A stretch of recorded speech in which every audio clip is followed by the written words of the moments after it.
So most of you have probably seen the Unlucky Tugs video covering the entire timeline of the Railway series, from 1806 to 2011. Now most have wondered, what happens after that? Well, guess what? We can find out. How? Simple. Just look at real life. Most probably know this, but the Railway series timeline is the Thomas timeline most heavily tied to the real world. The idea is simple: take events that have happened in real life and see if they would affect the Railway series timeline as a whole. Because of that, a lot of the stuff I'll be talking about here will be pretty broad, as I don't want this to get too headcanny, so keep that in mind. So, with that out of the way, let's start at the beginning of the 2010s. Boombound Mystery comes out and heavily features the Narrowgauge engines, and what provides better CGI reference for the Skarloey fleet than the actual Skarloey fleet. Talking most likely, there's a hissy fit for not being included in the movie.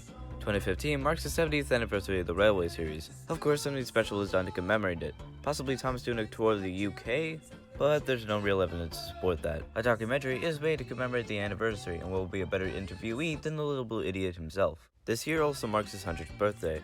The Flying Scotsman returns to Steam the next year. Gordon celebrates by getting blackout drunk. The pandemic hits, and of course the island of Sodor is affected.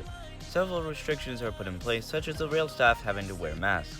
This year also marks 75 years of the Railway series being published.